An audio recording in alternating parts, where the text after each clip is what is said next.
Hey, have you come up with your 2019 revenue projection goals?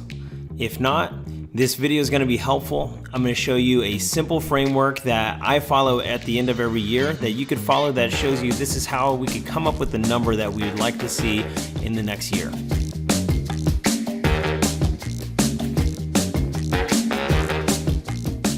Now, at the end of every year, I like to reflect on what we've done in the year and then also kind of list out what we're stepping into. What are some of our goals? And I don't like to come up with the arbitrary number like, this year I want to get to the million mark, as if there's something magical about the big number. And a lot of times I hear businesses do that. They just say, hey, we're a brand new business. I like to make $100,000 in my business, or I'd like to, and they just kind of throw out numbers. I don't like to do that. What I like to do is follow a simple 4-step process. One is I list all of the products and services that I want to focus on for the year. So what do I actually want to sell? What are those 5 things? For us, we have identified 5 things that I'm going to focus on in 2019. Then you list the price point that you're going to sell these things at. Now, obviously, some of these things can range from $2,500 maybe to $25,000. You find out what the average ticket price of whatever those products and services are going to be.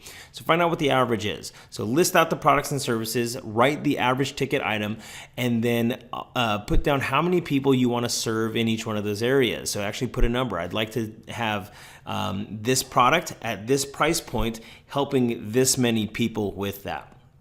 Once you do those 3 things, the 4th step is really just add up the numbers, and that's your revenue goal. Okay, so congratulations. Now you know how much money you'd like to make in the year, but this goal without a plan is just a thought, right? You got to kind of put some meat to the bone. So I don't like to just stop at creating the revenue goal.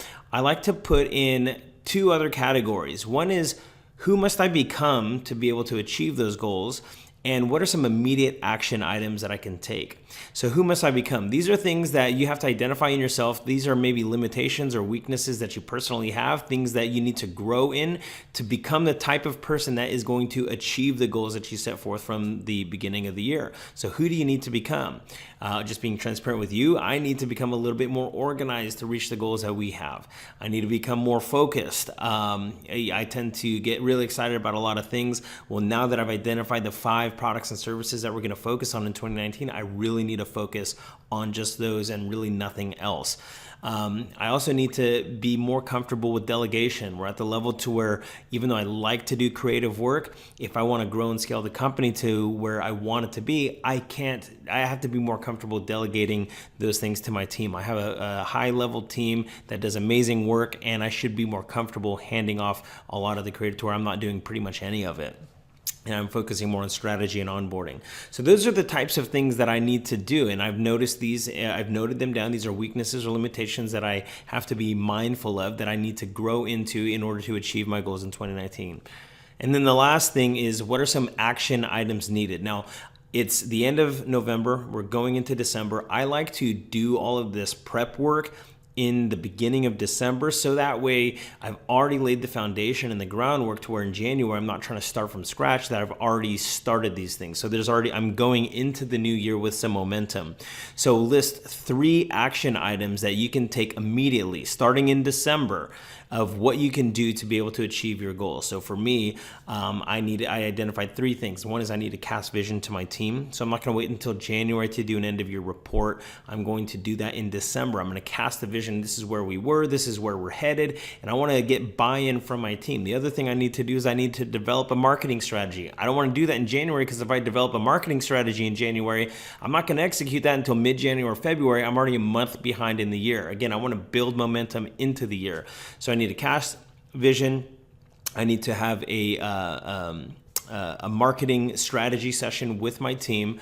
And then I also need to build out a couple of systems in place for automation. And we're already actually in the process of doing that in some of our marketing efforts. But just again, that's just for us. We need to have some processes that are a little bit more automated. So those are 3 immediate action steps that I'm going to take in December. So that way, January, I'm already stepping into the year with a game plan, with momentum that's already been created in December. So Find out your revenue goal. Don't come up with an arbitrary number. Make it based off of the products and services you want to sell, the price points you want to sell them for, and the people you want to serve with them. That's your overall goal. Then identify who you need to become in order to achieve those goals, and what are some action items that you could do today, starting this month, to go into the new year with momentum.